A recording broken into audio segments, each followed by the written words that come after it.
So I just wanted to start with saying that I completely messed up my Instagram live time on the clock because it's the first time I've done it. So apologies for that. I'll make sure I get that right next time. It's all kind of new. So yeah, sorry. I got the clock wrong on the Instagram live. I mean, anyway, look, I'm here now, and this is just an introduction anyway, just to kind of give an overview of what my account is about and what my book is about and the reasons that I'm doing this, okay? So, and then every week I'm going to go live with just more specific topics. So really what I wanted to say on this first live is for people to understand that what I'm doing is advocating for a change in the way that we understand hormonal sensitivity, because it is my belief and my opinion, based on the research that I've done for my book, that we are missing huge chunks of the conversation, and that is potentially not helping women. So to make it really clear, my work is based on research. So what I've done is I've joined dots in research, and particularly I want to give a shout out to the researchers that I've really identified that are key within this conversation are Professor Pauline Mackey at the University in Chicago. So this is not my work. What I've done is I have joined dots in the research, starting from fetal development. So I don't think this has ever been done before. So I've taken the process of starting in the womb, then I've taken that into attachment, and then I've taken that into early life stress, then into any kind of psychosocial stress and trauma within childhood, and especially around childhood and teenage years, because we need to understand how the nervous system develops. Because hormonal sensitivity is based on the nervous system. It's not based on levels of estrogen, levels of progesterone, essentially. It's based on the ratios, and it's based on epigenetics. And the reason I'm doing this, and I'm being completely honest, is because I was over-medicated very heavily in 2017 with very high doses of estrogen and very low unopposed doses of progesterone. And that made me really, really, really poorly. In fact, I was suicidal, and that's not something I'm going to shy away from. And so I've spent the last few years actually joining these dots to understand, actually, we need a cohesive, joined up approach. And that starts from when you are in the womb. Because when I look at how women are more hormonally sensitive, and we look at it from a trauma-informed lens, which is what I'm doing, a trauma-informed lens, we can start to see all of the crossovers with complex trauma, ADHD, autism. We can see highly sensitive people. And what I'm saying is that these are all joined up. They're all connected when we start to see it from the womb. And we start to understand ADHD, and we start to understand complex trauma and what that happens with your nervous system, because it affects ratios of key neurotransmitters, and it also affects your hormonal profile. And so when we look at mental health and we look at the relationship between female mental health, I'll give you my profile because that's what this is about. Alcohol, binge eating, substance abuse, these are all linked to your nervous system. And as much as it's good that we're focusing on hormones, we're missing huge chunks of how this is all connected to the nervous system. And when we look at things like attachment, when we look at things like your relationships in childhood, these are all significant drivers, and they are significant mechanisms of hormonal sensitivity. And that is why every single researched female health condition, PCOS, endometriosis, PMDD, postnatal, ADHD, all of these things are all crossing over, and they're crossing over not due to your hormone levels. They're crossing over because they're all underpinned with early life stress and trauma. So there is research across every single neuroendocrine condition, endometriosis I've just said, that we're not recognizing. And we're only looking at it from a biological perspective. And when you look at the nervous system and the brain, we need to understand that we are responsive to our environments. And so we need to understand that the nervous system is constantly adapting to psychosocial stresses in the environment. And I believe this work, which again, I'm going to reiterate, there's no specialist that specializes in the crossovers between hormonal sensitivity and trauma. There just isn't. We've got the research, but it's not joined up and it's not cohesive.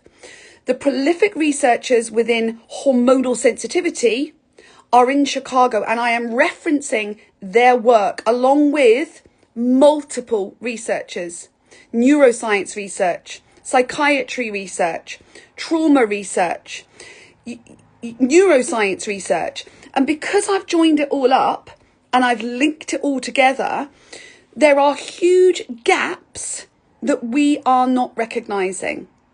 And so what I've done is I've charted it from age development. So I've gone fetal programming, then I've gone into childhood, then I've gone into puberty, then I've gone into pregnancy, and then I've gone into perimenopause, and then I've gone post-menopause.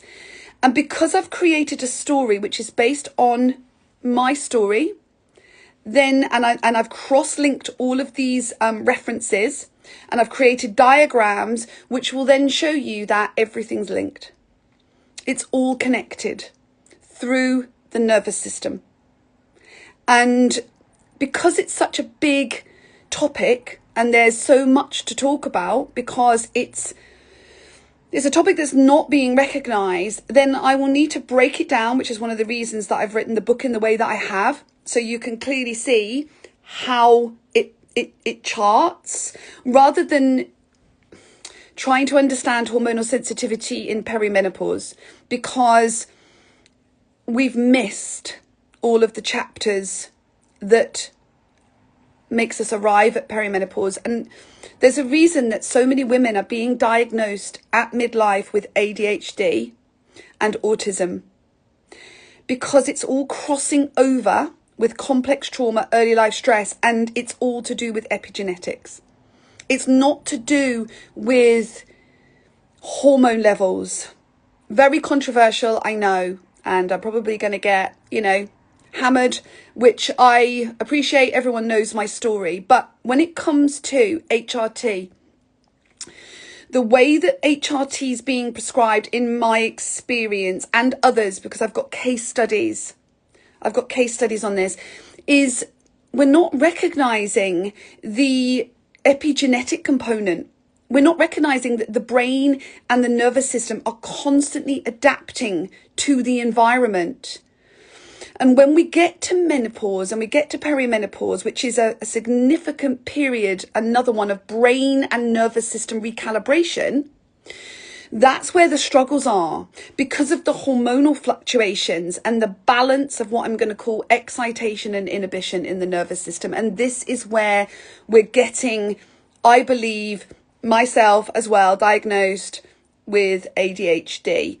That could have happened years ago, but that's not being picked up. I hope that makes sense. So when it comes to HRT, I'm not here to talk about how HRT should be prescribed. What I am going to do is talk about the nervous system, and that is going to help understand hormonal sensitivity, which will apply to HRT prescribing. And I've tried to do this for 2.5 years privately after what happened to me. So I'm making it clear that I am an advocate. My lens is looking at it through trauma. I'm looking at it through the nervous system, and I'm joining the dots in research. Everything I say is evidence-based. I can evidence everything that I say. And that's really, really important, because we have to be able to give evidence to put forward cohesive arguments. And as much as I'm talking a different language, I am very robust in the research that I have joined up. And that is really important, because I'm not saying that this is, I've got all the answers. What I'm saying is that the book will open up a whole new conversation.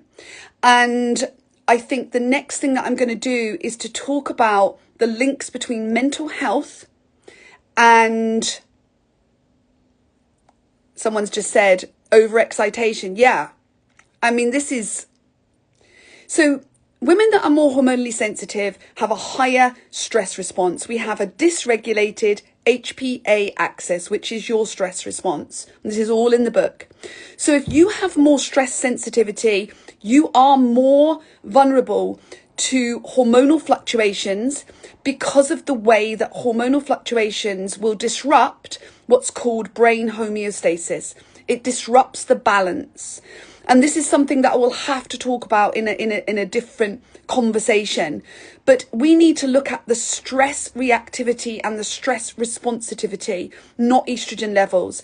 Because if you are higher in excitation, complex trauma, ADHD, autism, highly sensitive people, your excitation and your inhibition depends on the width of that imbalance.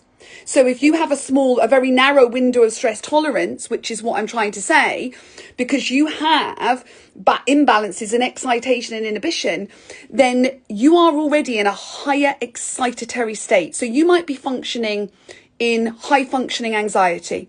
So I've lived my life without knowing it in a kind of heightened, high functioning anxiety state.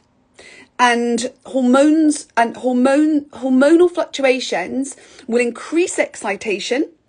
And then as the system goes down, it goes into inhibition, which is where you get that kind of flatness and you get that depression, flat states. So when you think about your hormones and the way that they interact with your mood, your cognition and your behavior, and you look at it through a trauma-informed lens, we can see that through cycles, you will be more prone to higher excitation, which is your high estrogen phase, which is where you become more addicted to food, more addicted to alcohol, more addicted to these coping mechanisms.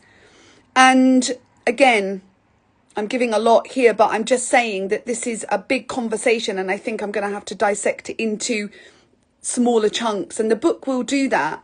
But we do need to understand that women that are more hormonally sensitive, that's what I'm going to call it, are going to struggle more with hormonal fluctuations, but it is not the levels of estrogen. It is an increased nervous system sensitivity. And high functioning anxiety is a sign of higher excitation, which is a sign of higher estrogen ratios. If you have, like me, had a life where you've been in more sympathetic response, higher excitation, then you have higher estrogen ratios. And that is something that needs to be recognized, because if someone like me has higher estrogen ratios naturally, which is all evidenced in the book, and I then am given HRT, and I'm given high doses of HRT, that pushes my nervous system way outside of the window of tolerance. I'm being pushed into sympathetic fight-flight response, and that was no good for me. And that is why I am raising awareness and advocating for this kind of understanding of the nervous system. So bear with me, my content is coming out. I'm going to do an Instagram live on a Monday, it looks like, and it would be, if you could send me topics and say to me, I want to know about this. Some people are talking about, ratios. It's not as simple as that, but if you want to know more about a specific thing, then send me a message and I can then start to put them into topics, and then I can start talking about them based on the evidence and research of hormonal sensitivity. Not my opinion. It's based on research. And so I think to start that off, I need people to sort of just say, look, I want to know more about this. I want to know more about that. And that will help guide me to give you the research. And I'm happy to do that, but I'm not talking about individual HRT prescribing. I'm not a medic. I'm not qualified to do anything like that. I can talk about side effects because I can understand side effects based on the nervous system, but I'm not talking about individual HRT prescribing. But if you want to understand how these hormones and neurotransmitters work when it comes to hormonal sensitivity, I can talk about that. And I can talk about the impacts of trauma, and I can talk about the impacts of heightened stress responses. So I just want to make that clear, just to kind of start, to make sure that we're all kind of on the same page, and that, I'm not stepping outside of my remit, because I'm really conscious that that's not what I'm here to do. I'm here to advocate for the science and research that I've collated for the book. And I believe that this will help a lot of women, because there is a lot of gaps when it comes to complex trauma, ADHD, highly sensitive people, autism, and then these crossovers between ADHD and autism. And that is because it's all connected. It's all connected. So when you see people say, I'm AUDHD, that can easily be ratios and spectrums of complex trauma, ADHD, what's classed as ADHD, and autism, and highly sensitive people, which is why it's crossing over with PMDD, it's crossing over with PMS, it's crossing over with perimenopause depression. It's because it's all linked to the brain and the nervous system, and it's all underpinned from the beginning. So that's kind of where I'm at. Yeah, PMDD is in the book. So myself, and the other thing about this is that I could talk all day, and I'm conscious I'm not going to do that. Right. PMDD can develop at any stage in a woman's life, any stage. So for me, it was in my teenage years, right? And that can happen to women just after pregnancy. And it's because of epigenetics. It's because there are epigenetic things that can happen that affect the nervous system, and in particularly affect the GABA system, which is your major inhibitory system. And everything I'm saying is underpinned by that heightened stress response. It's not underpinned by levels of estrogen. It's underpinned by several different mechanisms, but they are all related to the stress response and heightened stress reactivity. And the reason that you can get to perimenopause and then get diagnosed with PMDD or ADHD is because of epigenetics, because hormones change genes on and off. And again, very complex subject, but I'm just trying to get this kick started. So if you've got any questions, yes, I'll talk about GABA. If you've got questions, or you want me to talk about the research that I've got, then message me and I can start saying, right, okay, I'm going to do an Instagram live every Monday. I'll do it in an evening because I think that's going to be better. And let's address this. Let's talk about this. I'm also going to set up a YouTube channel. I'm also going to talk about it on there, because I'm not going to stop talking about this subject, because it's really poorly understood at the moment. And there's a reason why trauma and early life stress underpins every single neuroendocrine female mental health condition. We have to start looking at this from a more trauma-informed and a nervous system position. So I'm going to put this on my grid. I've done it. And please just message me, join my newsletter, message me. And if there's a particular thing that you want to understand, then let's talk about it. And I'm open for anyone else to join in these conversations. And that includes doctors, that includes medics, that includes anyone that you know, wants to understand this from a trauma-informed lens. Because without that, we are missing such huge gaps, and women are going to not be able to be treated properly if we don't understand the links to the nervous system. So I've done it. Right. Okay. I'm freezing cold. My heating's broken down. I don't know what's happening. And I hope I've made it clear. I'm an advocate, and I am an advocate for a trauma-informed biopsychosocial model. Because without that, women, in my opinion, are not being treated properly. We are missing huge, huge gaps. So I hope that was okay. I will now put this on my grid, and then you send me messages, join my newsletter, because then you can talk to me directly, and I will start doing an Instagram live every week, and I will talk about certain topics, because it's just huge. It's just a huge conversation. And thank you if you have supported me, because I'm fully aware that there are people that don't support me, and I understand that. But this is an important subject, and I'm not going to just not talk about it. So thank you. And yeah, I'll see you soon. Thank you.